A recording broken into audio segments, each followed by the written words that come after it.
Yeah, it's recording. It's recording. Okay, it's recording. Okay, I want to welcome you all to a class on perception and communication. My name is Linda Hyams, and would you all like to introduce yourself? Sure. I'm Megan. I'm a librarian. I am Suzette, and I'm also a librarian. And I'm Kimberly Edwards, and I'm a librarian. All right. So what we're going to do is that I have a PowerPoint presentation that I'm going to present to you. I've given you a copy of the PowerPoint presentation for you. You can make notes on it. And there's some pens here if you need them. I've also given you an additional information sheet, so that it'll give you some additional information so you don't have to write it all down. All right? So we're going to begin with our PowerPoint, and we're going to talk about our objectives. The objectives of this training today is to define perception. We're also going to talk about the differences between intuition and perception. And I think, Suzette, this will cover something that you put in your email about is perception reality. So we're going to look at that and what it actually is. We're also going to talk about distorted perception, because even though there's that, you've heard that saying that perception is reality, all that means is that people act off their perception. It doesn't mean that what they perceive is true. And so we have to be cognizant of the fact of what distorted perceptions are, and so we're going to look at that. And then the final thing we're going to talk about, and I think this is going to address what you asked for, Megan, and that was some tips and tricks to improve perception, to identify when we're off base and when we're on target. Does that sound all good to y'all? Mm-hmm. Yep. Okay. So the first thing I'm going to do is tell you the story of the pig. This is my favorite story about perception, and it starts out where there's this guy who has a beautiful convertible sports car, and he loves his sports car, and he loves driving it fast on winding country roads and up mountainsides. So one day he's driving on a beautiful sunny day, and he's going up this mountain road. There's cliffs on one side, and there's steep incline on the other side, and he's racing up this hill. The wind is blowing, his roof is down on his convertible, and he's driving along. And all of a sudden a car is approaching from in front of him. And there's a woman in the car, and she's waving crazy in the car. And as she pulls forward and gets alongside him, she yells at him, "Pig!" And his first reaction is, what do you think? He says, "Bitch!" and keeps driving. And as he comes around the corner, there's a giant pig in the road. So guess what happens to the man in his sports car? He goes flying off the cliff. So why is this a good story about perception? Wow. Because he just went on what she said. He made assumptions. Yeah, he just made an assumption that she was calling him a pig. Yeah. Right. Instead of warning her and trying to help her. And so the purpose of my training today is to keep you from going off the cliff. Okay? Okay, so now we're going to look at what perception is. So take a minute, and what I want you to do is on that sheet that I've given you, the additional information, I want you to think of the first couple words that come to mind when you think of the word perception. So there's actually a place for you to write it. I just want you to write down a couple words that you think of when you think of the word perception.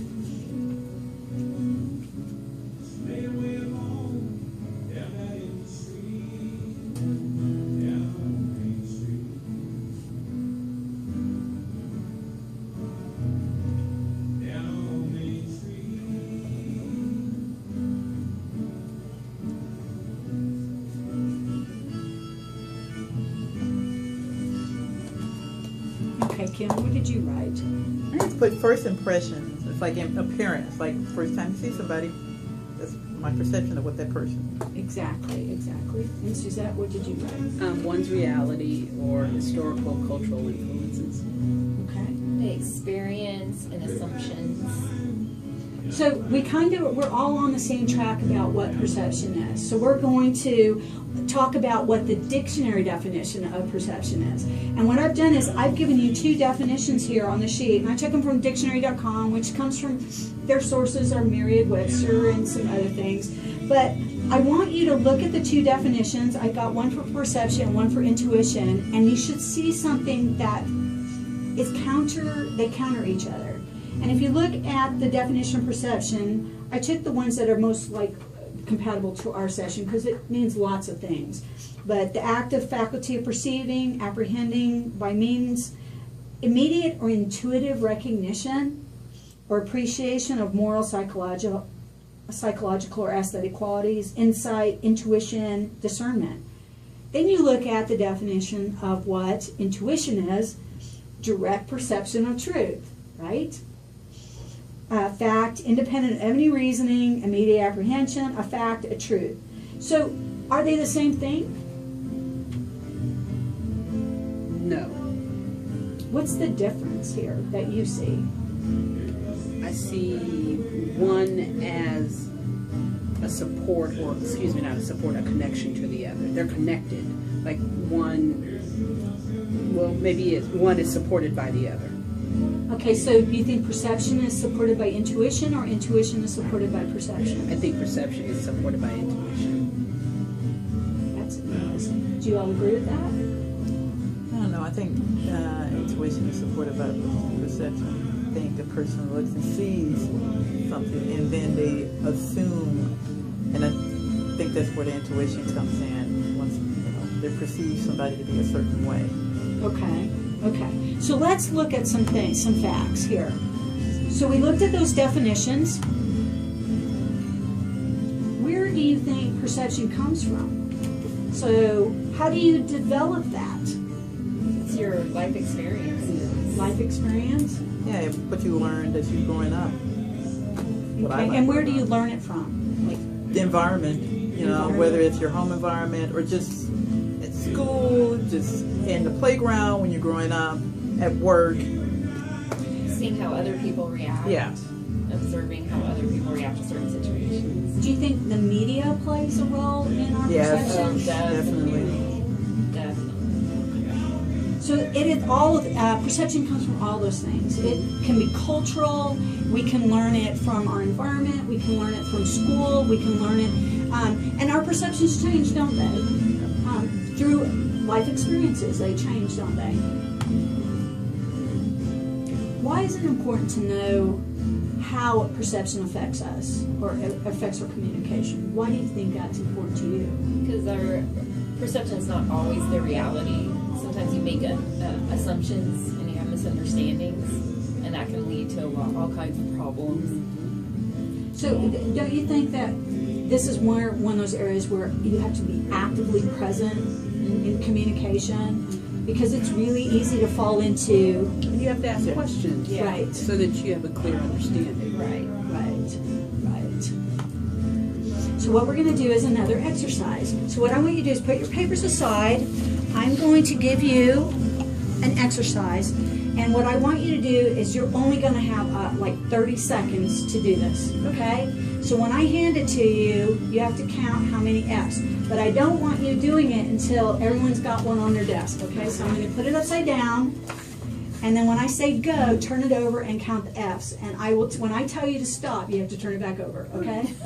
Go.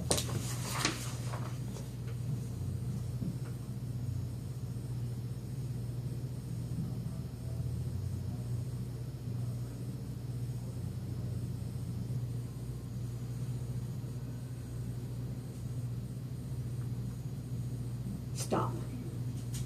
Turn over. Okay. What's your number, Kim? 7. I got 8. I had 8. And that is actually a normal response. Now, if I told you there's actually 11 F's on that page, would you be surprised? No, Why wouldn't you be surprised? because I didn't finish. Because you were concentrating on what I told you to do. Look for the F's. Okay, so turn it over now. I want you to find all 11 F's.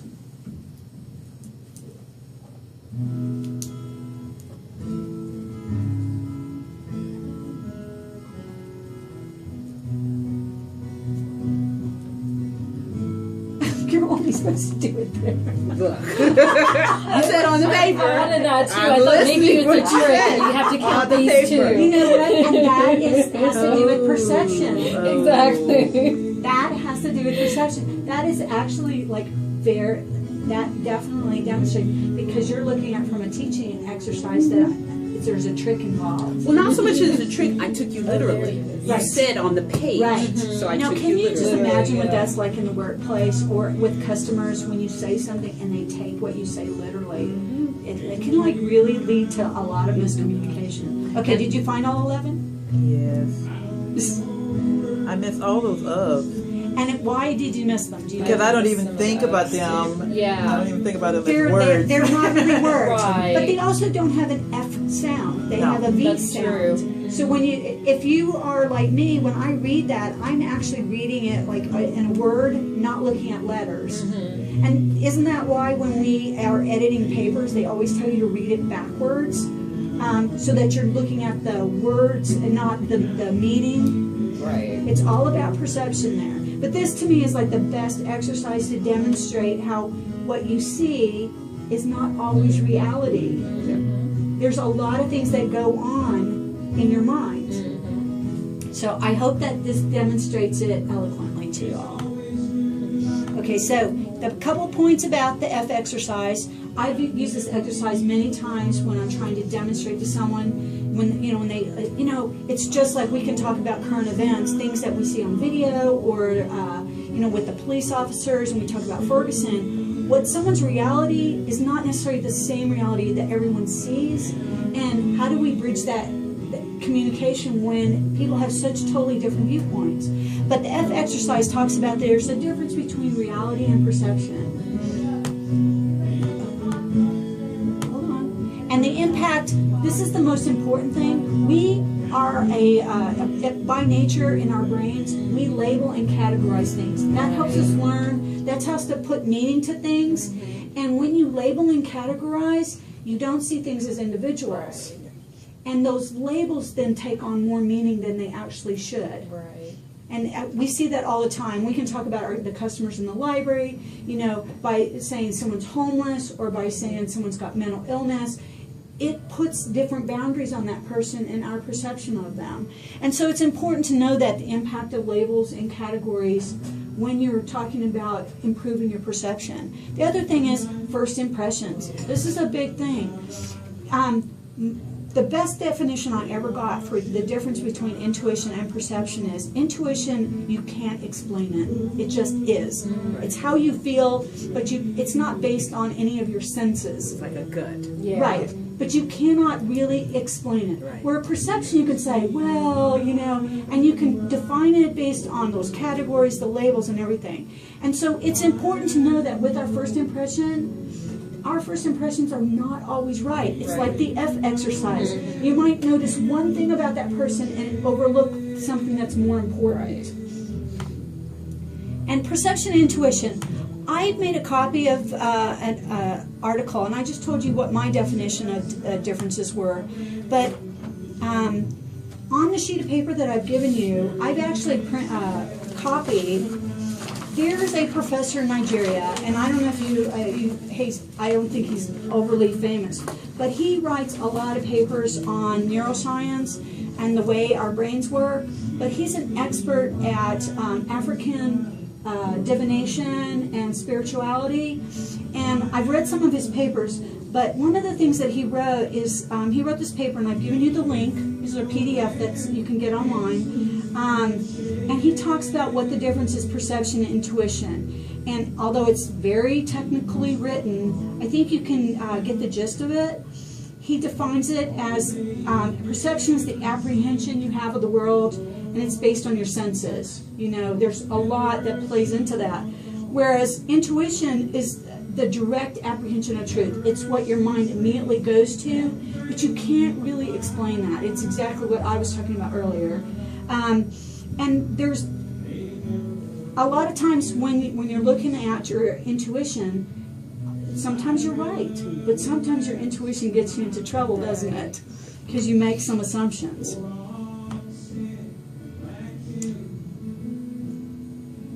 So, looking at these two definitions, does that help you understand it a little bit different? That are they different in your mind? Yeah, I can see the distinction between the two now. Before I had kind of trouble seeing how they were different, or how they were like, or how they were connected. Because how often have you heard someone say, "I trust my gut"? Oh yeah, all the time. Yeah. And for the most part, you do a pretty good job. But you trust your gut for what reasons? For safety. Mm-hmm. It's kind of like someone said to me, why do women cross the road when they see a group of teenagers approaching? Or why do they hold their purse tighter? Is that based on they have an intuition that they're going to get robbed or killed? What is that? Why do they do that? And maybe they can't explain it, but they really think about it, it's based on what they've seen on the media, and we stereotype and we make assumptions about things that this is unsafe, this is not safe, and a lot of decisions we make with our intuition has safety in mind. What's best for us, and it's hard to articulate that and make people understand that. So let's look at some scenarios, and what I did is I took some scenarios that I gathered from your emails. I kind of like made a couple that I think would fit the bill for this training session. And so on the first one, I want you to read the first scenario, and I want you to talk out loud and answer these questions. So if someone wants to read out the scenario first. I'll do it. Okay. Okay. Janet received a phone call at her desk from a customer. The customer's speech was slurred, and it was difficult to understand what they were saying. Janet thought the person was drunk and was angry that they were bothering her when she had so much work to do. Her answers were short and her research was minimal. The customer ended up hanging up, dissatisfied, and later called to complain to Janet's supervisor. Janet admitted not taking much effort to help the customer because they sounded drunk and wasting her time. What were the perceptions of Janet and the customer? What were the perceptions? He was drunk. Was it based on any facts? No. And just, he was Slurred slurring his speech, but that could have medical. Right. Or a psychological, Yeah. mental, Have we ever found ourselves doing that? Like, yes. you get, especially on a phone call, Yeah. because you don't have a person standing in front of you, and you have to make some decisions based on one sense, and that's what you're hearing. Okay, what's the next question? What are some reasons a person's speech could be slurred? Kind of what we were saying is there could be a number of reasons. Medical, Age? and it could be just a poor Speech phone issue, connection. yeah, It could yeah. just be a poor phone connection, and it just sounds slurred. What are ways to prevent these types of misunderstandings? Don't assume. That's probably the big one. Don't assume. And every customer should has the right to expect to get the same service regardless. Right, yes. If they call with a legitimate question, they have a legitimate need, they should get the same service. And the customer doesn't know what's going on. They're not seeing how busy you are and that's like probably a real challenge, don't you think? Yep. Yeah. Okay, so who wants to read the second one? I will. Tom received the following text from his boss. You need to see me first thing in the morning, with many exclamation points. He was up all night fretting about what was wrong. Why does Tom think something is wrong? Because it's capitalized in its exclamation point. Which kind of tells you, makes you assume that he's shouting that to you.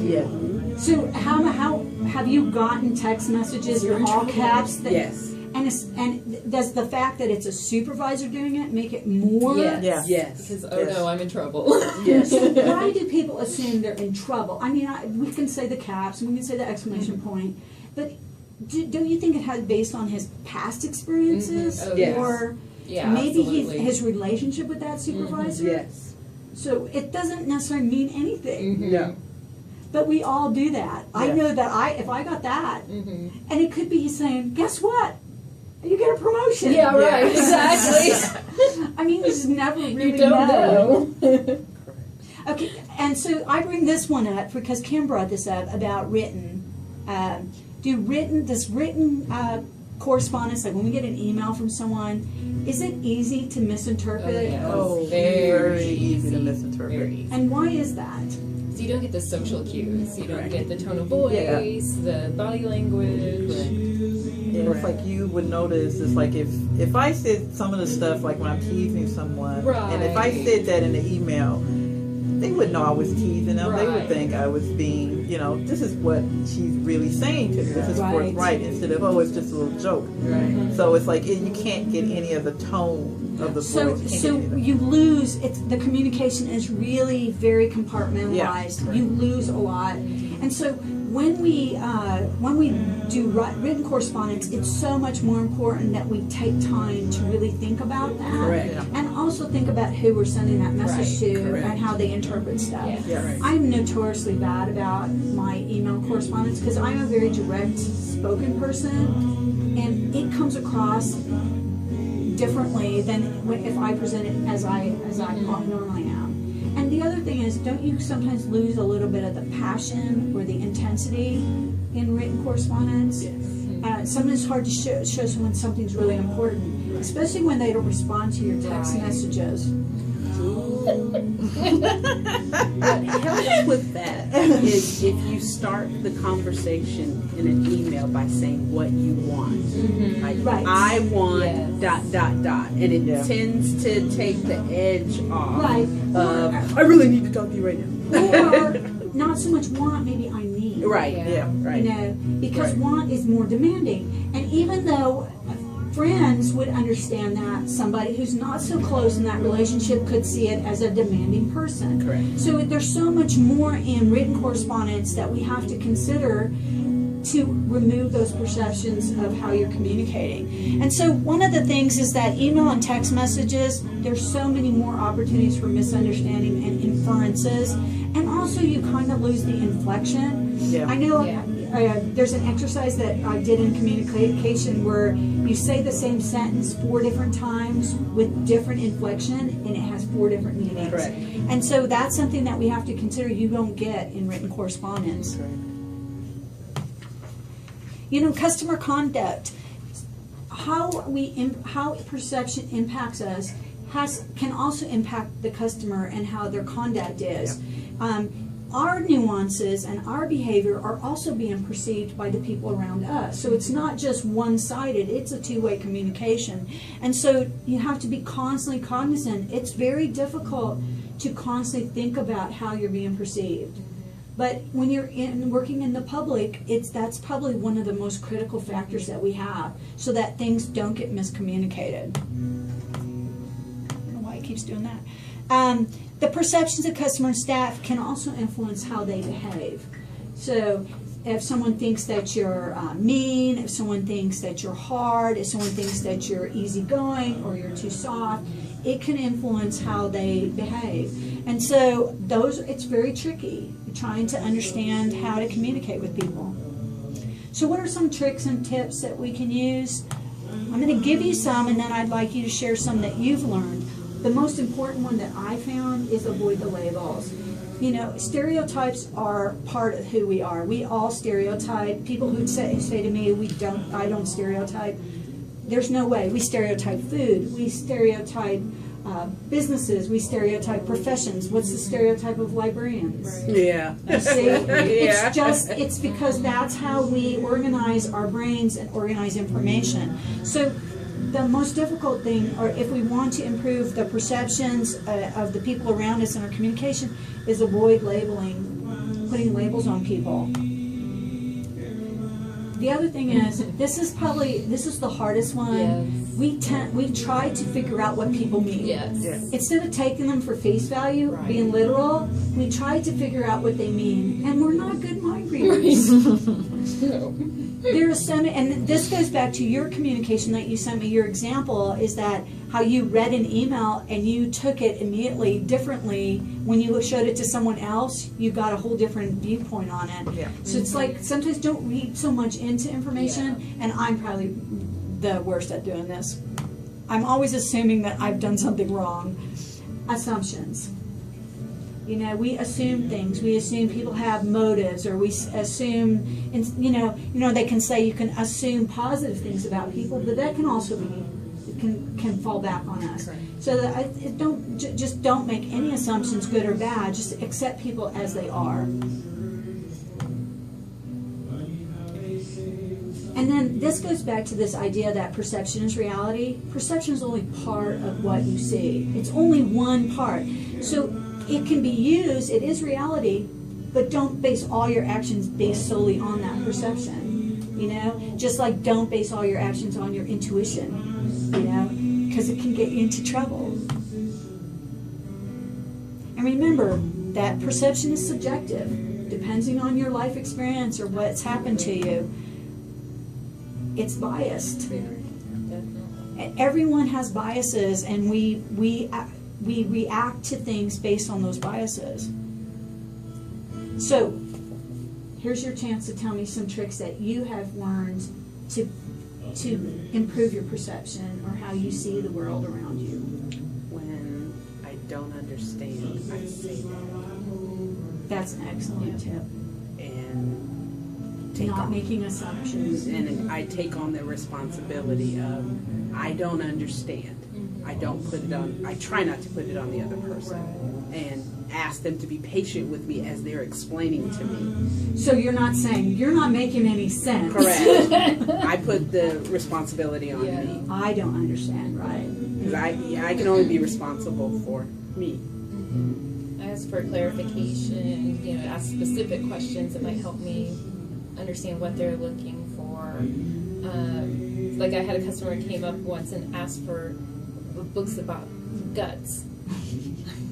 I had no idea, you know, are you looking for, you know, horror or, but it Right. turned out he was looking for a very specific medical, you know, abdominal medical issue. So stomach. Okay.